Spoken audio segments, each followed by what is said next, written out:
Hello, everyone, and welcome back to the pod. I hope you're having a nice morning, afternoon, or evening, wherever you are in the world.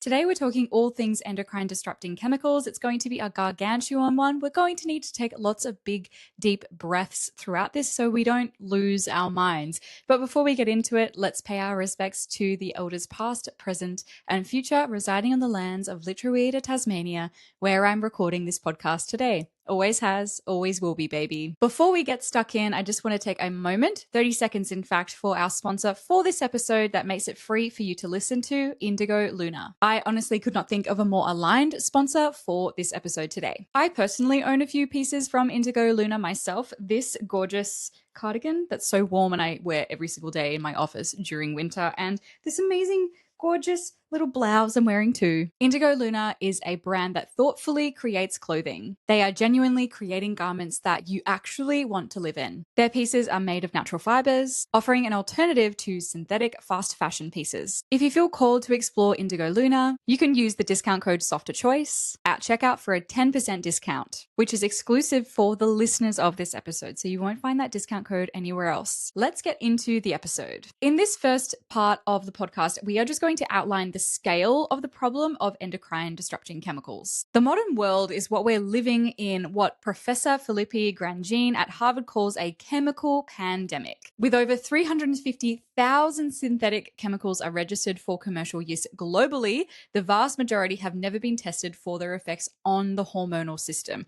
Generally, with these chemicals, what we find out is that there is negative health consequences, and then we swap it out for something else that hasn't been tested, and generally the consumer base just assumes is safe, and that just isn't the case. Professor Leonardo Trezande at NYU put a price tag on the EDC-related disease in a 2017 Lancet Diabetes and Endocrinology analysis. Get a load of this. Over 163 billion euros per year in the EU alone, and over $340 billion in the US. This current measurable harm is our future risk. And so this isn't a future risk outcome. This is now. This is how much it costs us in dollars and euros right now in measurable harm. The Endocrine Society, one of the world's peak body for hormonal health research, published its second scientific statement on EDCs in 2015, which notably is 10 years ago now, and concluded the evidence for harm across reproduction, metabolism, thyroid function, and cancer is strong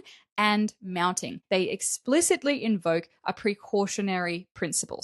We have notable governing bodies, notable Ivy League schools, and notable scientists all saying that there is a mounting and already pre-existing risk that we can put a dollar sign to. You're probably wondering what EDC actually stands for. So I said it before, endocrine disrupting chemical, and to cut down on the time it takes to say that, I'm going to say EDC. So that's what it means. But what actually is an endocrine disrupting chemical? Because everything is made out of chemicals. One of my biggest bone of contentions is when someone says, oh, there's too many chemicals in that. I'm like, what do you mean? You're breathing in chemicals. Your whole body is made of chemicals. So chemical itself isn't a negative thing. Everything is made out of chemicals because the whole world, its basis is on chemistry. When we talk about EDCs, though, these are chemicals that are known to have endocrine disrupting impacts on the female body, or the human body, I should say. But we are going to be specifically talking about the female body here because this is a female health podcast. An endocrine disrupting chemical is any external substance that interferes with the body's hormonal system. It mimics hormones, it blocks hormone receptors, it can alter how hormones are produced or broken down, or changing the epigenetic marks on DNA in ways that can persist and even be passed on to the next generation. When we take into account endocrine disrupting chemicals, something comes to mind a lot of the time is the dose creates the poison, but in fact, that doesn't really count here. Even minuscule amounts of endocrine disrupting chemicals can have an insurmountable negative health outcome on the body. The reason why tiny amounts matter is because hormones operate on a picomolar concentration, trillions of a gram per liter of blood.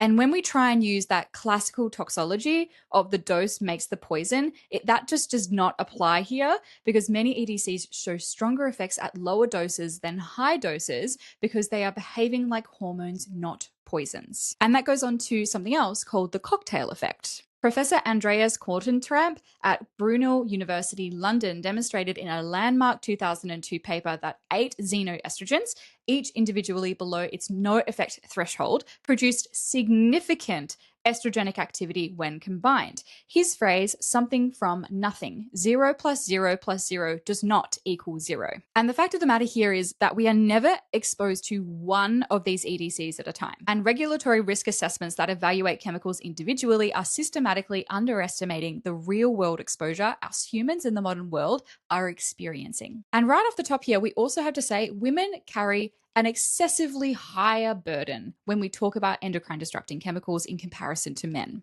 I'm not saying it doesn't affect men. I'm just saying that women carry a significantly higher burden. We know this is reflected in the literature. Women have a measurably higher body burden of phthalates, parabens, tricosans, and many PFAS compounds in comparison to men, primarily because the personal care and household products marketed are predominantly to women. The average woman applies 9 to 15 personal care products before leaving the house. Each one is a potential EDC exposure. And today we follow that burden into the body. Alongside that, who does most of the cleaning in the household? Really, it's mostly women. Who is more likely to work as a nurse? Who is more likely to work as a nail tech? Who is more likely to get a job as a cleaner? They're all women. And so the chemical exposure of these jobs also have a higher burden of EDCs as well. I'm not saying that men are not exposed to it. Okay, my partner is a tradie. I worry about the things he's exposed to at work every single day. But when we think about your classical woman who might be working as a nail tech, coming home and does the bulk of the cleaning at home, likes to go and have her hair done, likes to do her makeup and feel really nice, there's a lot of chemical exposure here that they are exposed to that men are simply not. Let's go into the next part of this podcast and talk about pesticides. There are lots of different types. Let's talk about one first. It is called an organochloride. These are persistent and generational. If you didn't know what pesticides were, it's basically a chemical that we use in farming to spray onto crops to stop pests from ingesting that food. And they include DDT, HCH, dieldrin, and Mirex. These are the most banned in developed countries decades ago, but still measurable in women's blood today because they accumulate in fat and have biological half-lives of years to decades. They travel through the food chain into fatty animal products like dairy and fish, and you don't actually have to use them for them to carry on. So how can this show up in women's health? Well, the first one is endometriosis. In the WREN study, spelt W-R-E-N, like the bird, Kristen Upson at the University of Washington and Fred Hutchinson, Environmental Health Perspectives in 2013. They surgically confirmed in 248 women endometriosis cases, and in 538 controls, women in the higher beta HCH quartile. So beta HCH is a pesticide. So women who had more of this pesticide exposure had a 1.7 times the odds of developing endometriosis overall and 2.5 times the odds of ovarian endometriosis specifically. When we introduce a different pesticide called Mirex that raised the risk by 50%. So these are really significant numbers for a condition that takes an average of 7 to 10 years to diagnose. So for these two pesticides, we know there is an increased risk of the development of endometriosis. Going on from that, there is the Seveso Women's Health Study, held by Brenda Eskenazi at UC Berkeley, and this followed the women of Seveso in Italy since a 1976 industrial dioxin explosion. And this was the biggest exposure that human populations had ever had to this pesticide, dioxin. And so this study followed the women from the group of the population who were exposed to it for years, and they measured their health outcomes. They published this in Human Reproduction of 2021, and it showed a 10-fold increase in serum TCDD, and that was associated with a 25% reduction in monthly conception probability, double the odds of taking 12 or more months to conceive. 2002 paper found double the endometriosis risk above 100 parts per trillion of this pesticide, dioxin. This was one industrial accident and decades of reproductive consequences. And that really speaks to how these EDCs can impact our DNA and epigenetics and what we pass on to the next generation. And it also speaks to the fact that these pesticides stay around. Some of these pesticides, especially if they are fat soluble, will stay around and their half-life might be 15 or 20 years.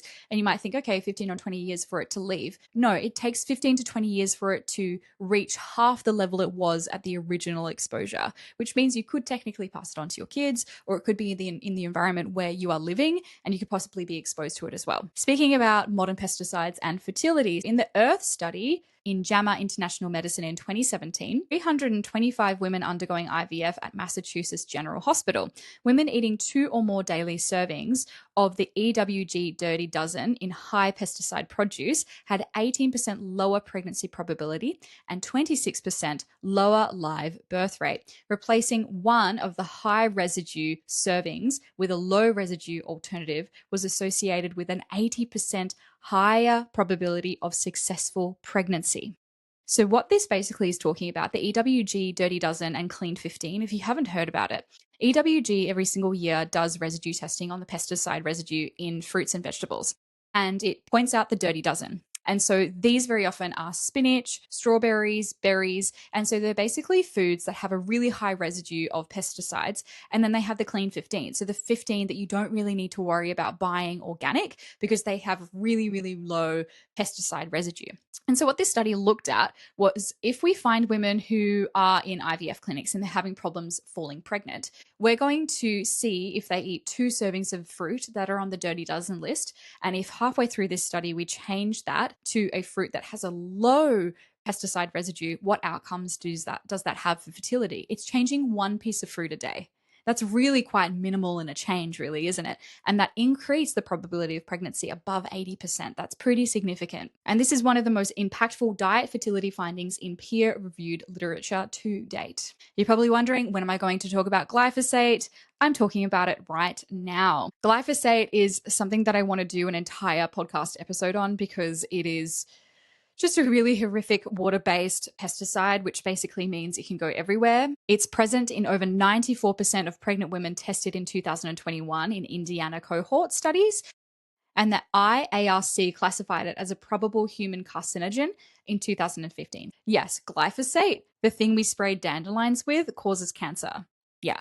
And the reason why it causes cancer is because it inhibits aromatase, the enzyme that produces estrogen in human liver and placental cells at concentrations well below agricultural use levels, which basically means it negatively impacts estrogen production in the body by way of aromatase. And those tests were done on pesticide levels below what farmers use on their crops. Next, let's talk about flame retardants. This isn't something that I think is on the frame of mind of a lot of young women, is flame retardants and when and where they are used in the household. And in this section also, we're going to be looking at PUFAs. First, let's talk about PBDEs. This stands for polybrominated diethyl esters, and they were added to foam furniture, mattresses, electronics, and children's clothing for decades. The USA actually used them at roughly 10 times the European levels, driven by California's fire safety standards. But most of these have now been phased out, thank Christ. But because they leach into house dust and accumulate in fat, they are still present in bodies and homes long after the products were discontinued. Kim Harley and Brenda Eskenazi. Brenda Eskenazi came up a lot in my lit review. She has been doing a lot in this space. Shout out to you, Brenda. At UC Berkeley, Environmental Health Perspectives, which was published in 2010.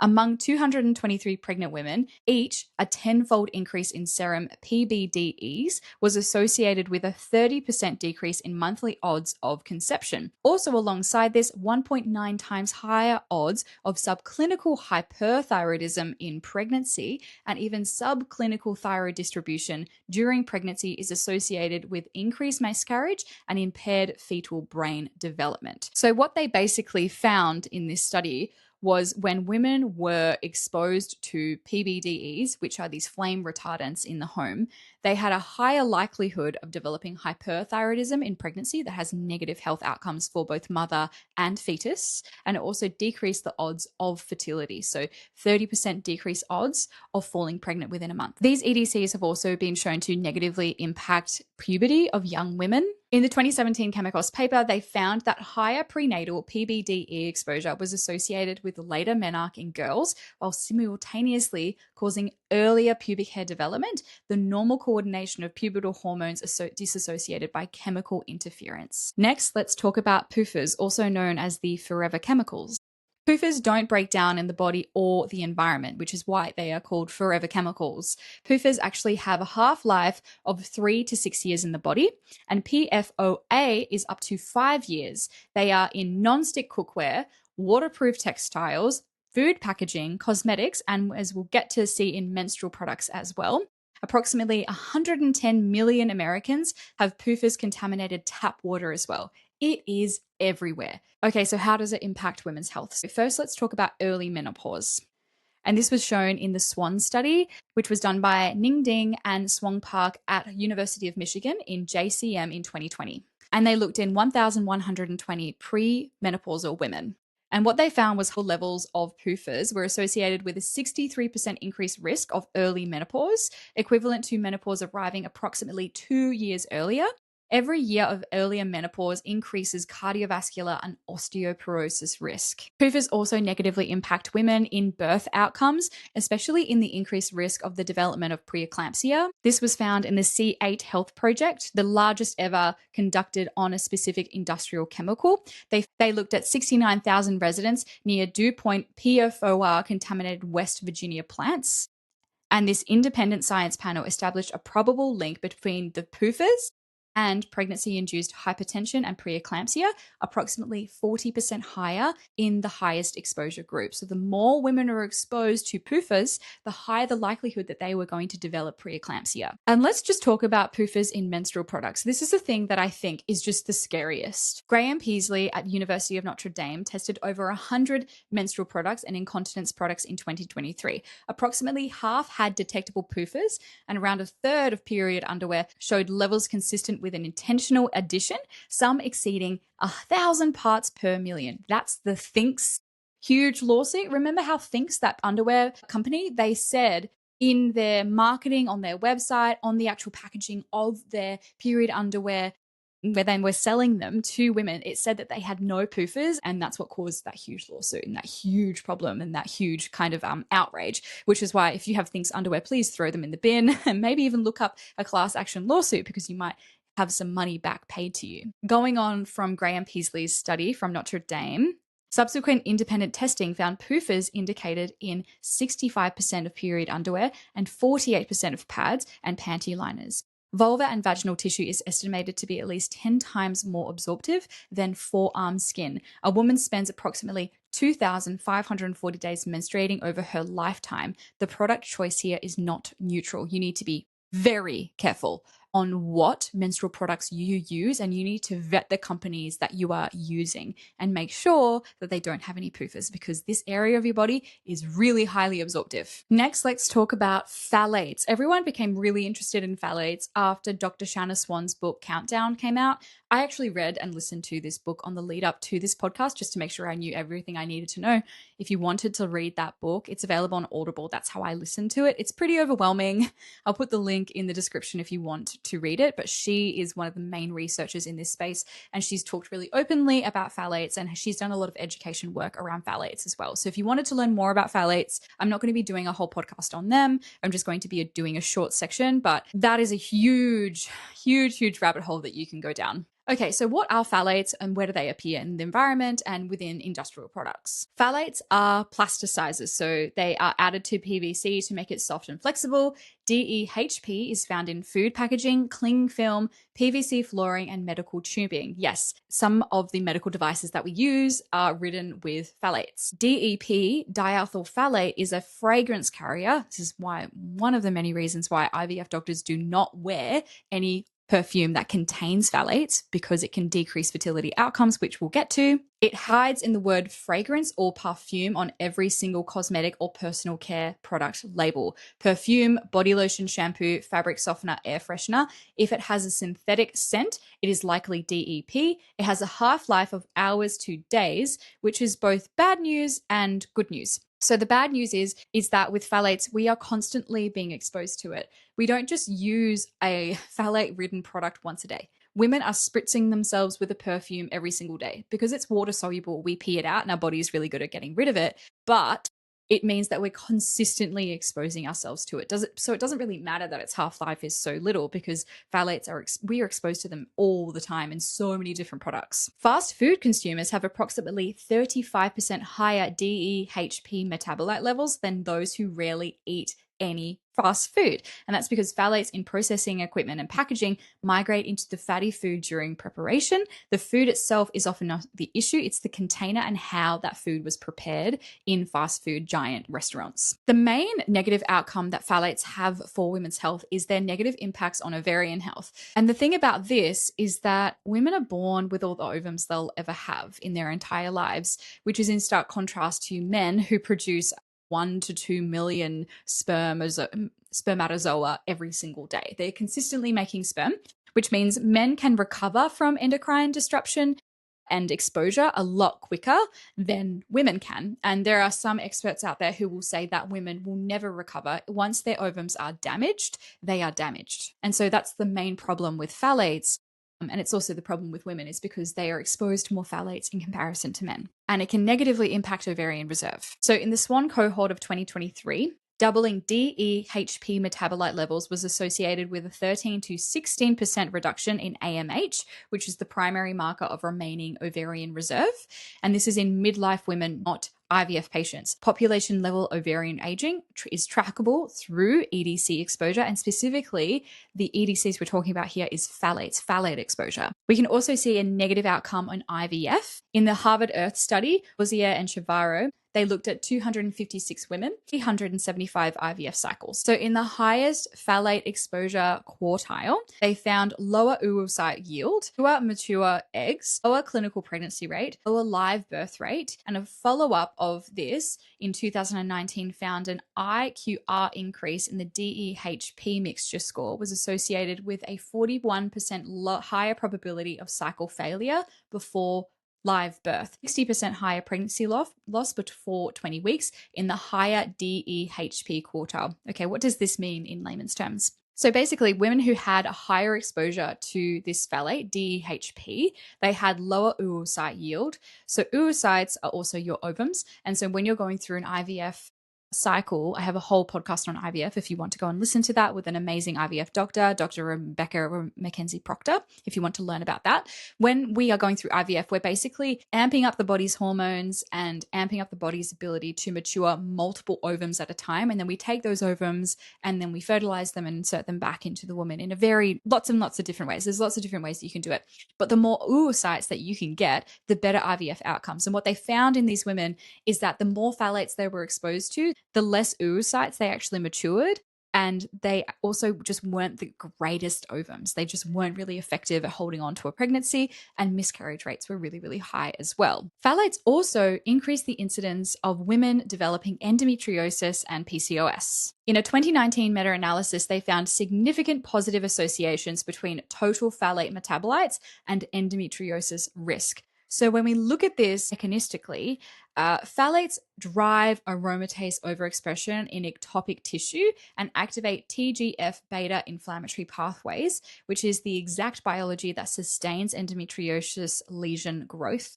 And in PCOS, multiple studies find higher phthalate levels in women with the condition with molecular connections to the genes governing androgen production in theca cells. Let's move on to the next section, which is really popular at the moment, and I think I'm very personally interested in this as well. It's your clothing, wearing plastic, and how this can affect your endocrine system. And this is a good moment to pop back to Indigo Luna for a second, because what we've been discussing makes this really relevant. Most of us do not think about what our clothes are made of, but when you're wearing synthetic fibers against your skin all day, every day, this really matters for your health. Indigo Luna works with fabrics like OEKO Tex certified organic cotton and plant viscose, meaning they are plant-derived natural fibers and they are tested against thousands of harmful substances. It's slow fashion, but with a really great intention behind it. Use code SOFTERCHOICE at checkout for 10% off. Before we talk about polyester clothing and just synthetic fibers generally, I think we need to talk about the scale of synthetic fiber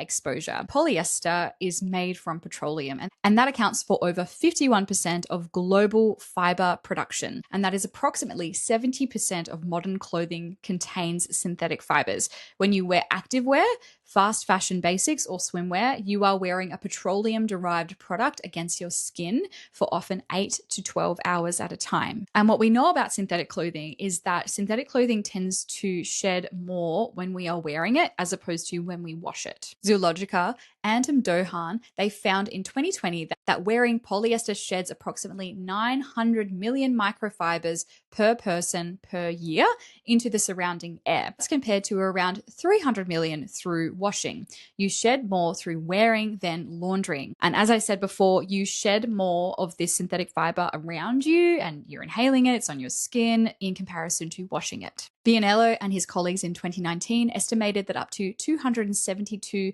microplastic particles are inhaled per person per 24 hours indoors, with polyester dominating at 81% of it. So what I'm saying here is the biggest risk associated with polyester is actually what we're breathing in. The other one is what the skin absorbs. And the concern here is not just about the polyester fiber, it's actually what the fiber is actually carrying. So most synthetic textiles are manufactured with flame retardants, PUFAs, as waterproofing agents, which is the big thing with period underwear, is because we need to waterproof it to a certain degree. And that's why they were used in period underwear.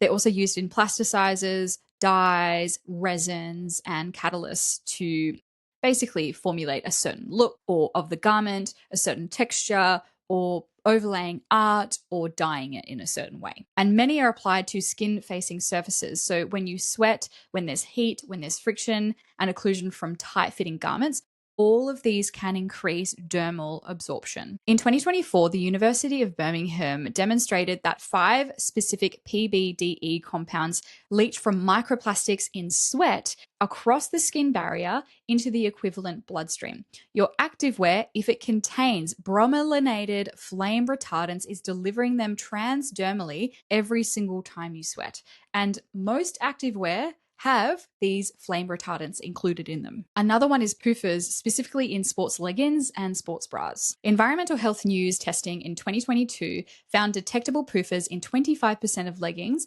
and approximately 66% of sports bras, with concentrations in highest levels in the nipple and front panel areas, suggesting intentional additions. The Center for Environmental Health found that BPA is up to 19 times the California Prop 65 limits in polyester spandex sports bras from multiple major brands. Lululemon is now being investigated. At the moment, like now, Lululemon is being investigated in California for this very reason. And the thing that's really concerning about this is that these chemicals are exposed to sweaty areas in the breast. And so we don't know if there's any association between these chemicals and the exposure of them in long-term periods of time and women developing breast cancer, for instance. Okay, so what do I choose instead? I would highly suggest natural fibers with a certification. So GOTS certifies cotton, hemp, linen, and tencel, which is wool. Silk, they produce no microplastics. They carry none of the petrochemical additive burden, and they don't biodegrade. So the GOTS explicitly bans all PUFAs, formaldehyde, antimony, and phthalates, and most azo dyes across the entire production chain. OEKO text standard 100 tests in the finished garment against 1,000 substances, and from January 2024 bans all intentional PUFAs. So you want to be looking for GOTS certified, and then you also want to be looking at if that company has used the OEKO text standard 100 tests to make sure and certify that their garments are safe to wear and don't have these chemicals laden inside of them. And so I'm not saying chuck out your entire wardrobe. I think for a lot of people, specifically in this economy, that's just not actually viable. What I would highly suggest is prioritizing some swaps and then slowly swapping things out as you live your life. So start with the closest fitting, longest worn garments. So sports bras, leggings, activewear, and underwear. So wash new garments 1 to 3 times before first wear to remove finishing residues as well. And for any remaining synthetics that you just want to keep in your wardrobe, I get it. I have a few pieces like that just between you and me.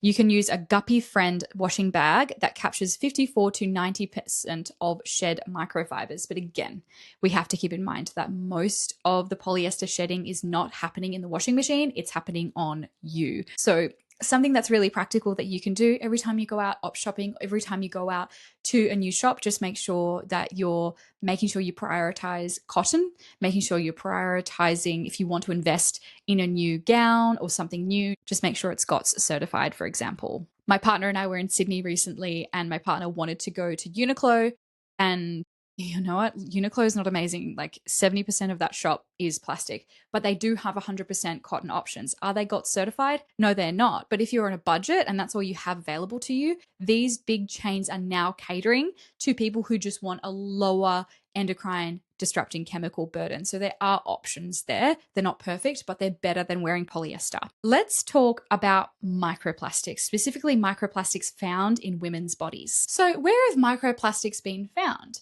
The placenta, the blood, follicular fluid, and the endometrium. In 2021, Ragusa et al. In Rome in Environmental International in 2021, they found that microplastic fragments were found in 4 of 6 human placentas on the fetal and maternal sides. And in 2022, when they followed this up, they found particles inside the cells between the exchange layer of the maternal and fetal circulation, not just in the tissue, inside the cells, so intracellular. So we have found microplastics in the extracellular area in the placenta in both fetal and maternal sides, and now we found it inside of the cells in the middle of this area as well, which is very concerning. We've also found microplastics in the blood, as I said before. Leslie et al. In University Amsterdam in Environmental International 2022 studies, 77% of 22 healthy blood donors had detectable microplastics at a mean concentration of 1.6 micrograms per milliliter.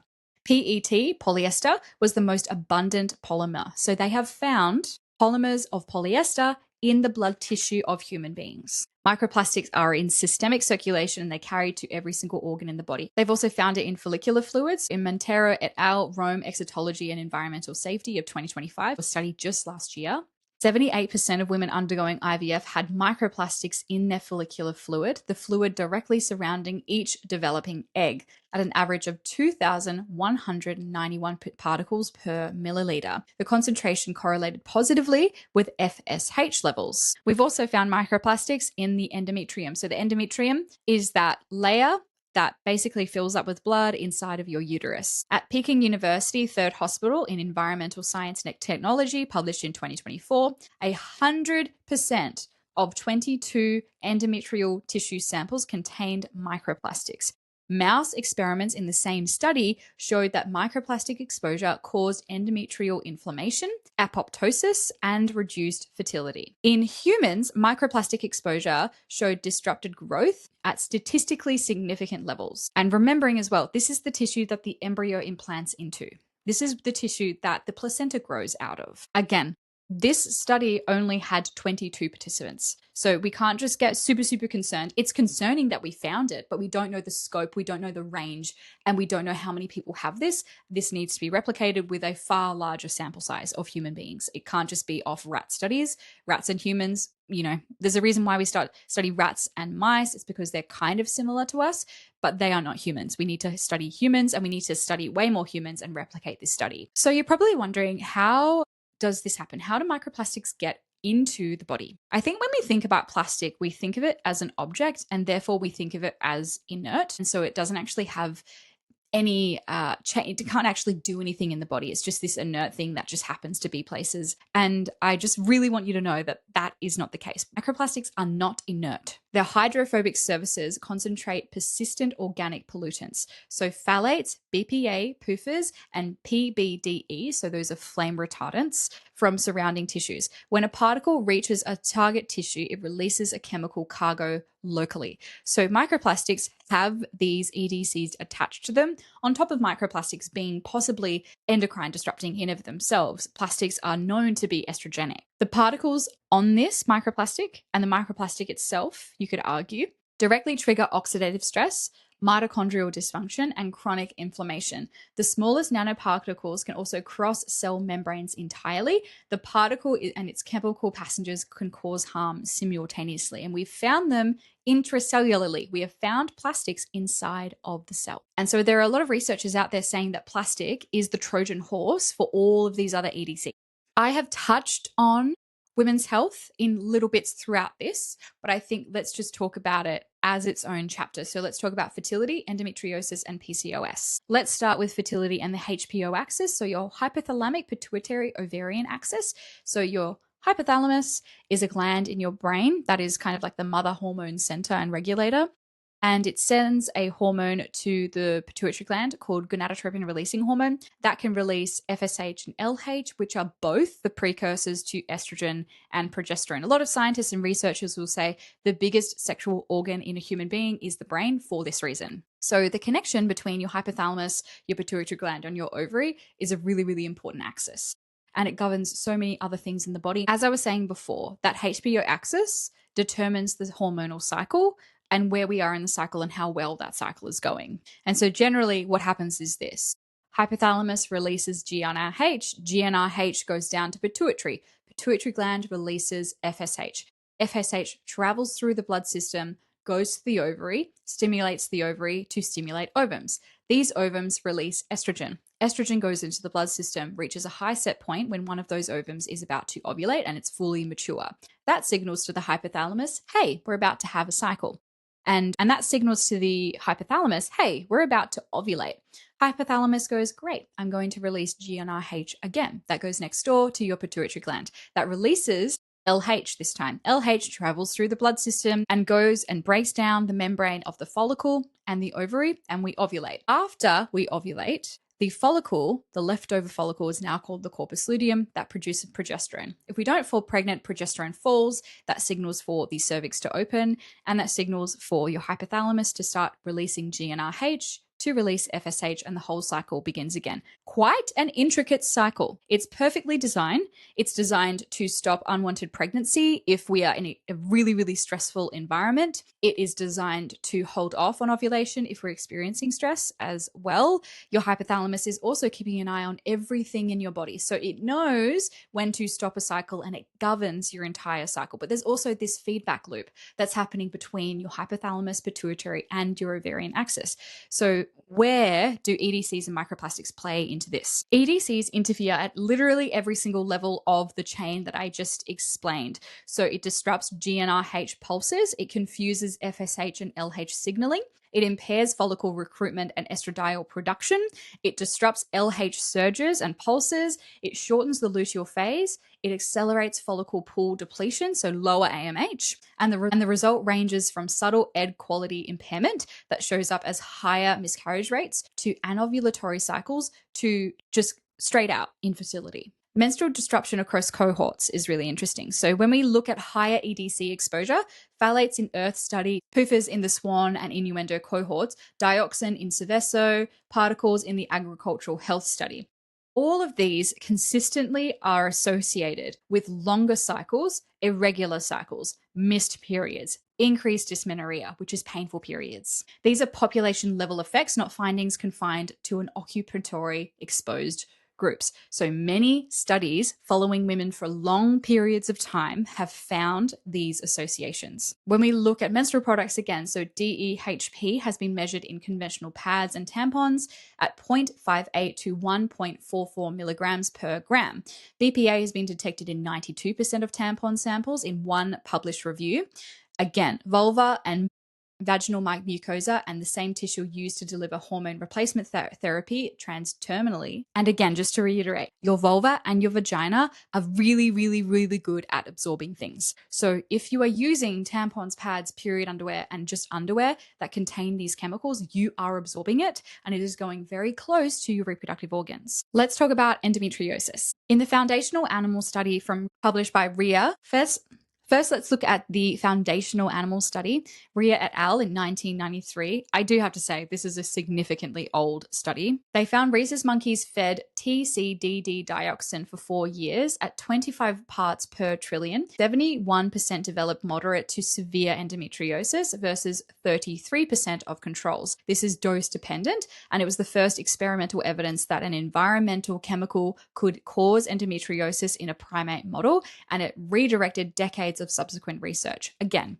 rhesus monkeys are not human beings, but then we've found other studies in human beings where we have seen higher amounts of this chemical in women with endometriosis. There was a higher likelihood of those women having endometriosis versus control groups who didn't have endometriosis. It would be very, very fucking unethical to grab 1,000 women and to give 500 of them this endocrine disrupting chemical and not give the other this endocrine disrupting chemical and see who developed endometriosis. That would be That would be really horrible. Going on from that, BPA, there's an association between BPA and endometriosis. Kabelis and colleagues found BPA in 51.7% of women in their serum blood levels from endometriosis cases versus 0% of controls. I'm going to repeat that again. In endometriosis patients, they found women who had endometriosis, 51.7% of them had BPA in their bloodstream, and all of the controls that did not have endometriosis had 0%. A 2020 Chinese study found 4.92 times the odds of endometriosis in the third urinary PPA quartile. In Upson's Wren study, you're probably wondering how this can happen. So endocrine disrupting chemicals, BPA specifically, can drive endometriosis by inducing aromatase in ectopic tissue. So ectopic tissue is tissue that should not be there. So endometriosis tissue in other areas of the body is ectopic endometrial tissue. Endometrial tissue that should not be there. And in that tissue, they found upregulated aromatase activity.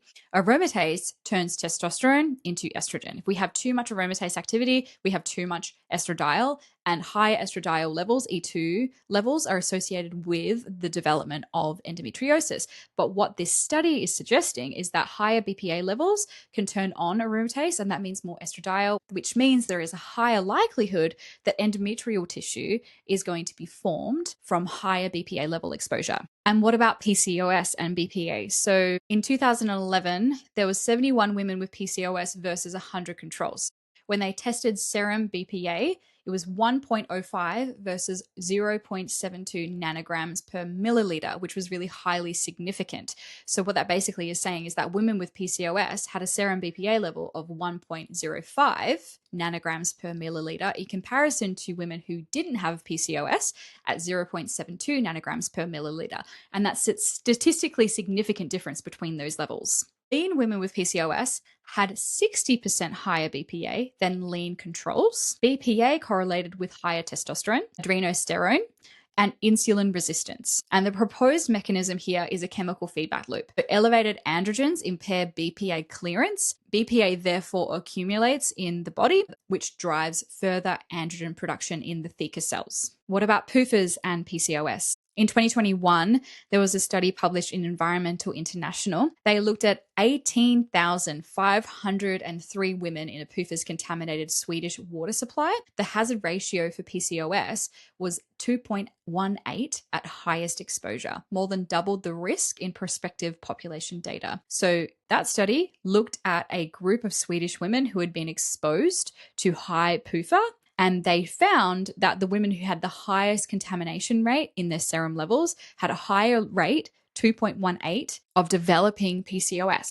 I spoke lightly before about fertility and pregnancy outcomes, but I'd like to zoom in a little bit more on pregnancy and the daughters born of women who have been exposed to EDC.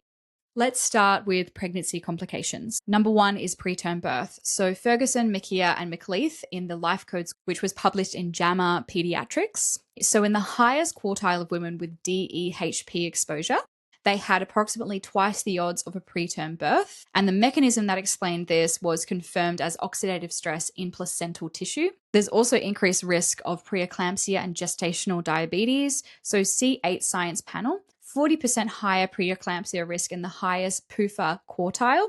And in a 2026 meta-analysis, so this year, very new, they analyzed 129 studies. And what they found in this meta-analysis is that every time there was a doubled risk of exposure of PUFAs, that was associated with a 13% higher odds of developing gestational diabetes. Going on from that again, miscarriage. Lanthe, Vomsal, Baker from Stanford. This was published in Fertility and Sterility in 2014, 2015, 11 years old. I will give you that. It's a pretty old study. Women in the highest serum BPA quartile had 80% higher the risk of pregnancy loss, so miscarriage. Risk ratio of 1.83. That's pretty significant. That's so sad. Harvard found a 60% higher loss before 20 weeks in the highest DEHP quartile. And the pathway and mechanistic idea around this is that the egg and the embryo quality are chemically damaged before they are embryos. And then because the embryos have then probably more higher risk of chromosomal abnormalities, they are therefore at a higher risk of miscarriage. So most of the miscarriages that take place are because of chromosomal abnormalities. And so exposure to these EDCs increased chromosomal abnormalities before they were even embryos. So again, eggs will sequester damage over time from endocrine disrupting chemicals, and they cannot repair. We cannot regenerate them as much as spermatozoa from men. What about the girls born of women who are exposed to women who have a higher exposure of EDCs? So earlier menarche and transgenerational epigenetics are two areas of research that are really quite pertinent to this conversation. So let's start with transgenerational epigenetic inheritance. So epigenetics basically in Latin means above genetics, and it's the changes that can impact the actual DNA code. So the DNA code can technically change. And it's also the mutations in that code that you could say is a change. And it's also how we express those genes as well. In 2025, Anaway and Skinner published in Science, and they found that pregnant rats exposed to an anti-androgenic fungicide produced male offspring with infertility and testicular abnormalities. And the same effects appeared in F3 and F4 generations with zero direct exposure. The mechanism here is altered DNA methylation in the germ line, and that faithfully copied through every single subsequent generation. This is a chemical exposure your great-grandmother can cause disease in your body without any change in the DNA sequence through heritable marks of the epigenome. So that basically means if we are exposed to an endocrine disrupting chemical, that can change how our DNA methylates and how that genetic code is passed on to generations and generations of people. And so that's why a lot of researchers and experts in endocrine disrupting chemicals speak about how the effects of these chemicals are cumulative and pass through generations. And that's why the sperm rate is dropping. And that's why fertility is dropping, is because it is a snowball effect. We have, and we are carrying in our genetic code, the endocrine disrupting chemical DNA changes that occurred in our parents, in our grandparents, and in our great grandparents as well. So how can this impact girls born from mothers who had exposure to EDCs? Brenda Ezanaki, again, love you, Brenda, published in Human Reproduction in 2018 to 2019. And what they found was that girls born from mothers who had a high exposure to tricholysin, methylparaben, and 2,4-dilaurylphenol had menstruated approximately 4 months earlier on average. They had earlier menarche, and we have to point out here that you might be thinking 4 months isn't that early, but there is risk associated with early menarche in young girls. Earlier menarche is independently associated with higher lifetime risk of the development of breast cancer, ovarian cancer, and cardiovascular disease, and type 2 diabetes. Next, let's talk about sperm quality. I know sperm quality doesn't necessarily have any direct influence on women's health, but it does if you are falling pregnant with a man who has poor sperm quality. And this is because sperm, shitty sperm specifically, can predicate whether you are going to miscarry or not. And this is quite problematic because miscarriage has always been told to women that is a woman's problem, and women are often blamed for miscarrying. But up to 50% of recurrent pregnancy loss involves factors originating in sperm. And there is some research that suggests that 80% of miscarriages are caused by bad quality sperm. And this is because sperm DNA fragmentation equals poor chromosomes, which means we have chromosomal mutations, which means we miscarry. So let's talk about sperm DNA fragmentation and its associations with miscarriage. EDCs generate oxidative stress in testicular tissue. Mature sperm cannot repair DNA damage. A sperm with fragmented DNA can fertilize an egg, but the resulting embryo is compromised. Robertson et al. In Human Reproduction in 2012, they did a meta-analysis of 16 studies, and they studied nearly 3,000 couples. High sperm DNA fragmentation index doubled the miscarriage risk. And 2 years later, in Fertility and Sterility, they confirmed this finding in 2000 and confirmed higher miscarriage rates with a high DFI after both IVF and ICSI. Alongside this, everyone knows about this, we have declining sperm rates. In a 2022 meta-analysis of 223 studies across 53 countries, they confirmed sperm concentration has been declining globally and the rate is accelerating post-2000. The same EDC classes causing female reproductive disruptions, phthalates, BPA, PUFAs, and organochlorine pesticides are all associated with lower sperm count, motility, and morphology. When we talk about preconception, we have to take into account both partners' health, both partners are bringing half of their DNA. I think a lot of women, especially women who are listening to this podcast, are quite healthy and very conscious about the decisions they make. But I think men, they think, oh, well, I can fertilize women throughout my entire life. You know, my sperm regenerates a lot. So everything I do doesn't really have any impact. So I'm going to smoke, I'm going to drink lots of fast food. And I don't know why my partner keeps miscarrying. I know couples who have a partner that is super healthy. The female is really, really healthy and the male is not healthy. And the moment he gets his shit together, they fall pregnant and they have a healthy baby. If you're listening to this and you're a man and you're in your TTC journey with your partner, you need to be healthy. You need to be super fucking healthy for at least 3 months on the lead up to trying. If you think you can just smoke darts and break hearts and you can just, have a baby whenever you want, your health, your commitment to health is going to negatively or positively impact your female partner. That is going to positively or negatively impact the health of your fetus. If you actually want to be a parent, you should care for that child before it exists on the earth plane. You need to give up the darts. You need to stop breaking hearts, babe, because you need to get your shit together. Because if you have a poor diet, if you have poor lifestyle outcomes, like you're not exercising, you're overweight, you can cause huge emotional damage to your female partner through miscarriage. Your sperm is one of the greatest determinants of miscarriage, okay? All right. So this podcast has been a bit full on. You're probably thinking, oh, doom and gloom, why should we have any hope? I'm going to give you a little bit of hope. There is data to give us hope that the changes we make today do have positive effects and we can recover. Rudel et al. In Silent Spring Institute and EHP in 2011. They followed 5 families who ate fresh food in non-plastic packaging for 3 days. Urinary BPA dropped 66%. DEHP metabolites dropped 53 to 56%. And the most exposed individual, the BPA was down from 76, DEHP down from 93 to 96. 3 days. The levels rebounded when they returned to normal eating, which tells you exactly where the exposure is coming from. You need to look up EWGs, Clean 15 and Dirty Dozen. You need to stop eating the Dirty Dozen and you need to invest on eating that organic or spray-free. Find a local farmer. Buy food from them because they can't really afford lots of pesticides anyway, so support local.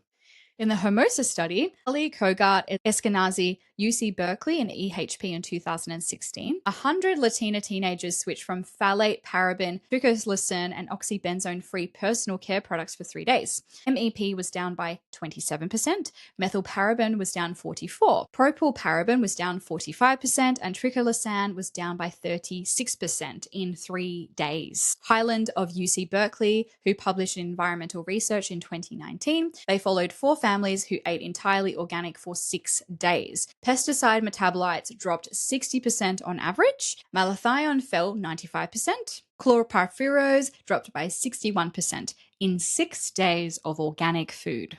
PUFAs are the exception, so the half-life is years, which mean the strategy for preventing future accumulation is not rapid clearance. Reverse osmosis water filtration, removing PUFA sources from the home are primary levers because your water, if it's just coming out of your tap, is going to be laden with lots and lots and lots of PUFAs. So reverse osmosis is really great. Your Brita filter is not going to cut it. Maybe investing in spring water. But alongside that, you have to keep in mind that reverse osmosis water and filtered water removes your minerals from the water, which doesn't impact hydration, I will say. But what I will say is that it can impact your mineral levels. So if you're doing that, then you need to look at your magnesium specifically. I covered that in the last episode where I talked extensively about magnesium. Okay, so what are a few things that we can do today? What are some just swaps that you can do? So number 1, menstrual products. This is really pertinent to women's health. 100% organic cotton tampons and pads, medical grade silicone menstrual cups, period underwear only from brands with a verified third-party PUFAs-free certification. Vulva and vaginal tissue is amongst the most absorptive tissue in the body. You're bleeding for nearly 3,000 days out of your life. Please invest in the right products. Number 2 is fragrance. Anything labeled with fragrance or perfume, so PARFUM, is a legally disclosed blend that can contain DEP phthalates and hundreds of other compounds. Switch to genuinely fragrance-free personal care, not unscented. Number 3, food packaging. Glass and stainless steel food storage over plastic. Never heat food in plastic. Fresh and frozen over canned. Avoid cling film on fatty foods, as this is a direct DEHP source. Prioritize organic from the EWG Dirty Dozen produce as well. Number 4, cookware. Replace PTFE non-stick pans with cast iron, stainless steel, or enameled cast irons. Avoid fast food packaging. These are both significant PUFA sources. Number 5, clothing. GOTS certified or OEKO text standard with 100 natural fiber garments for close skin wear. Wash new clothing every single time before you wear it. Or you can use a guppy filled bag for remaining synthetics, which you can use in the laundry. And finally, there are some apps that are really, really useful. Clearia is a real-time ingredient alert with online shopping. EWG Skin Deep for personal care product ratings. Yuka is also both great for food and cosmetics. I have a few friends that really like Yuka. Silent Spring Institute's Detox Me for a practical, evidence-based checklist as well. I hope you enjoyed this podcast, and I'll see you on the next one. And that's a wrap. I hope today's episode gave you a lot to think about. If it's got you reconsidering what you're putting on your body day to day, go and explore Indigo Luna. Natural fibers and slow fashion pieces you'll genuinely reach for again and again. Thank you to Indigo Luna for making this episode possible. Use code SOFTERCHOICE at checkout next time you shop with them for 10% off. Thank you so much for taking the time out of your busy day to listen to this episode. If you loved it, please remember to like, subscribe, and send to a loved one. If you want to learn more from ARC Woman, please check out the website at arcwoman.com.au, where you can find a plethora of offerings like charts, masterclasses, courses, and organic clothing. You can also head over to patreon.com/arcwoman or substack.com/arcwoman to join the community. I hope you have a really beautiful morning, afternoon, or evening wherever you are in the world, and I will see you on the next episode.